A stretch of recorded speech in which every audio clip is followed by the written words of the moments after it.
Today I'm going to be doing a book review video. I have 7 books, so let's just get right into it. So this one is from one of my favorite series. It's called The Secrets of the Blue Hill Library. The book is called Finding Home. It's by Emily Thomas, and this is what it looks like. And this book was a really good book. It was kind of like a very emotional book. It was about this woman, Annie. I think her name's Annie. No, it's Anne. I read another series, and the character's name is Anne. This one's Annie, whatever, and I always forget their names because they're similar. So Anne decides she goes to this thing at her church, and it's about this woman, this family who adopted these Indian children. And Annie was remembering when her grandmother went to, her great aunt, her great aunt went to India, and she finds this picture of her great aunt, and it was a picture of her great aunt, and a letter from Mother Teresa, and a picture of her with Mother Teresa too. And she decides she's going to go on the hunt to figure out why was her aunt in India, and why was Mother Teresa contacting her, and stuff like that. And she gets the help from this family who has this adoption thing going on with this one little Indian girl who has spinal bifida, and because she has spinal bifida, it's kind of hard for her to get adopted into here, so she can come and get more medical treatments here. And the family wants to adopt her, and things aren't going so well on that, and Annie's trying to help them with that, while she's trying to figure out the mystery behind the picture with Mother Teresa, with her aunt, her great aunt. So yeah, I like this book. It kind of pulled at the heartstrings a little bit more so than the other ones did. So yeah, it was a really good book, and I read these ones as I get them, so I don't know what number this is. This is towards the end of the series, I think, so you guys know. So this one was a really good book. I really liked it. This is called The Coincidence of Coconut Cake. It's by Amy E. Reichert, something like that. I don't know how you say her last name. This is what it looks like. And this book was funny because it was about this woman who she just got out of college with her boyfriend, and she wants to reopen up this diner restaurant place in her town. And she decides she's going to do it, and there's this British food critic who goes by a pseudonym. I always want to say synonym, like the thing where the two words are the same but they have different meanings, like that. And he goes by a pseudonym, and here the night he comes into a restaurant, she finds her boyfriend. That same day, she finds her boyfriend in bed with somebody else, and she breaks up with him, and she just had a bad day, and her service, because you know how sometimes when you have a bad day, it affects your work. Well, that happened to her, and this guy wrote this really bad review of her restaurant.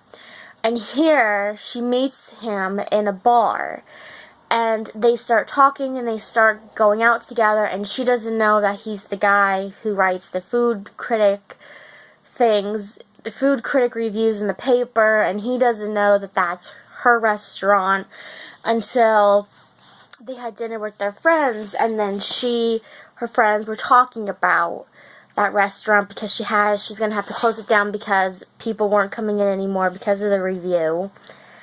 And then finally he comes up with this thing to his editor about how he wants to kill off the guy he's portraying doing these food critic reviews, and then he's gonna take the spot as himself so he can review her restaurant again, because his editor doesn't want him to do 2 reviews on the same place.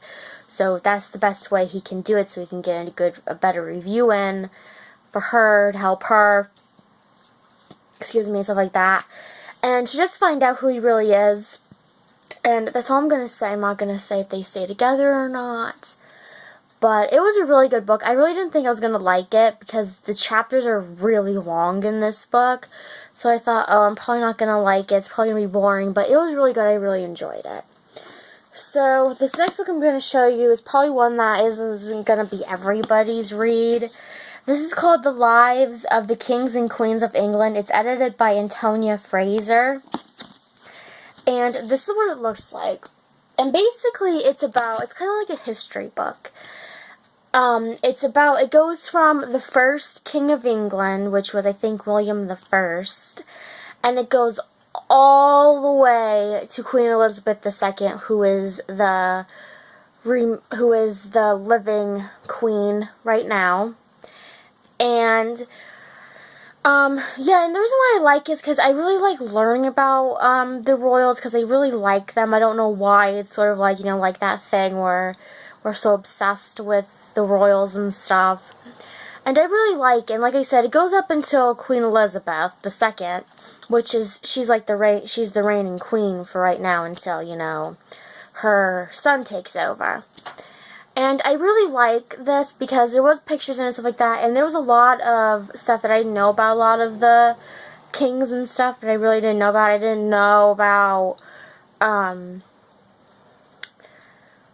don't know. I didn't know about, how some of them, one of them, they think his son murdered him so he could be king. There was one where, what was it? Where there was all these Georges in a row, and they really didn't like them and stuff. It was just a really good book. I really like it. I like the part about, Henry VIII and Queen Victoria, because there are some stuff in there that I didn't know about them, more so than the other ones, because I don't know a lot about the other royals. Like, I know, some of the famous ones, but not a lot about them. So, yeah, that book was really, interesting, so if you guys want to read it, you can. Some of them are lengthier, depending on how long their reign was.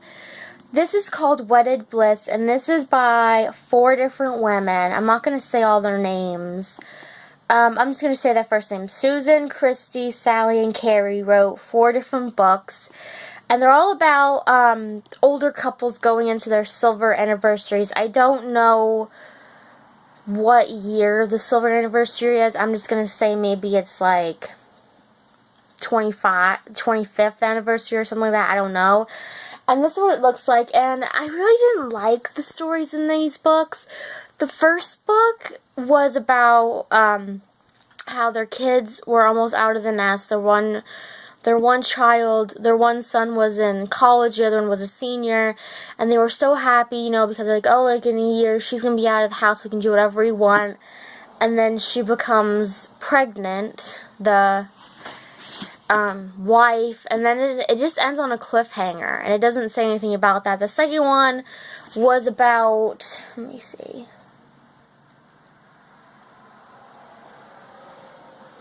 was about this woman who kicks her husband out because he doesn't really do anything with her anymore. They don't do anything together, and he kicks her out so she can think about him. One was about, what was the other one about? See, I'm forgetting these ones because they weren't that great. The other one was about the other one was about where their daughters all got married and they're just left with each other and they don't really know how to deal with it because they're so used to being a mother and a dad. And the other one was about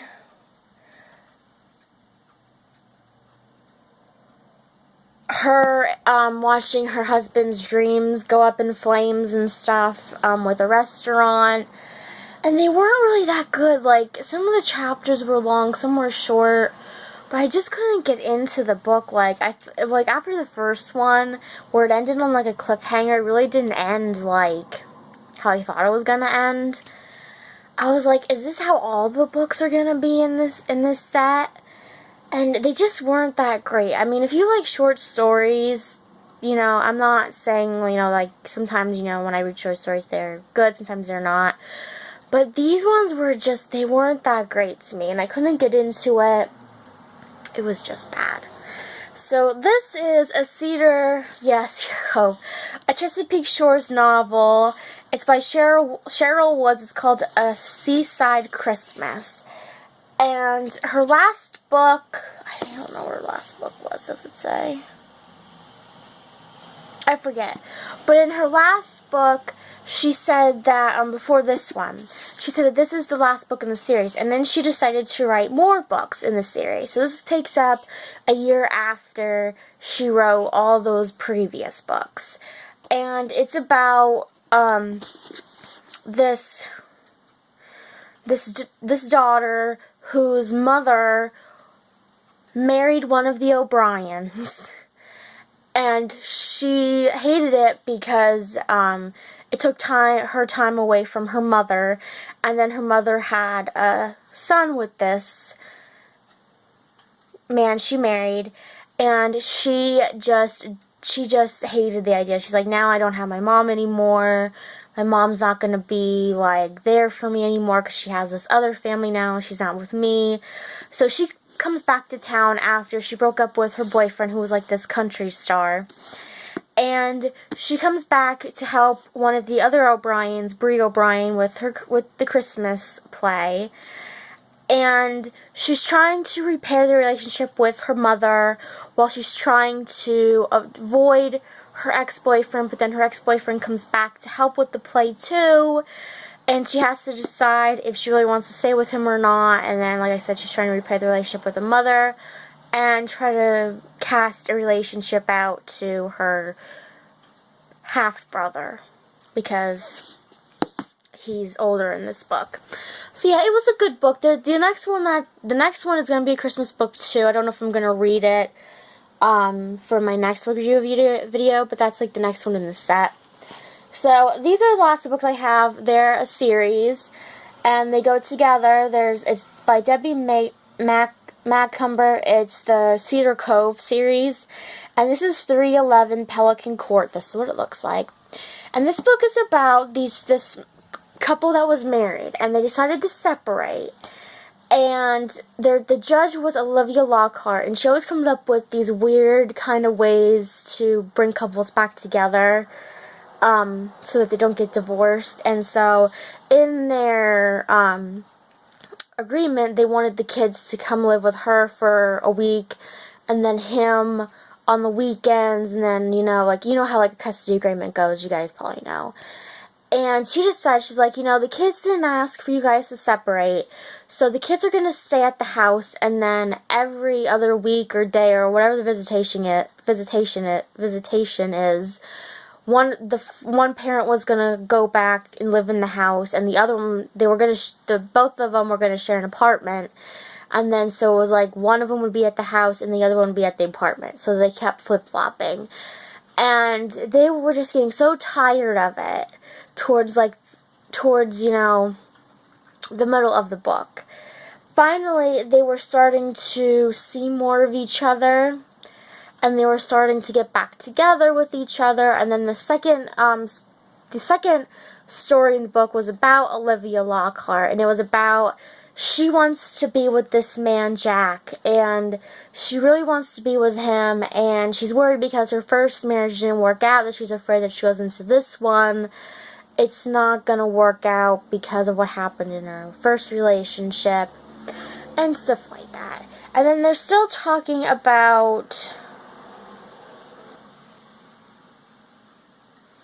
in the first or second book, there was this guy who was like a John Doe. They didn't know who he was.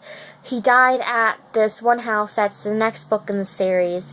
And this private investigator is still trying to figure out who he is and why he came here and what's happening. Because most of the men, not all of them, most of them, some of the older men were in Vietnam. And that's where the next book takes us. It's by the same author, it's by Debbie, and it's called 44 Cranberry Point. And this is about Peggy and her husband. What was her husband's name?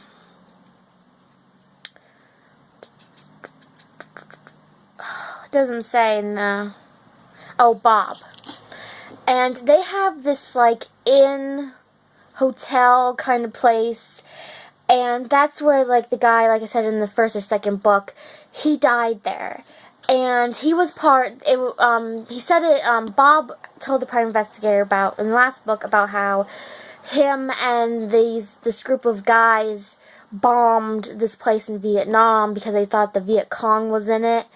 And they really destroyed the whole village, and there wasn't any Viet Cong in this village. And every person in that group is dying or killed themselves, and he's afraid that he's next. And then this woman, hold on. This is what it looks like. I forgot to show you guys.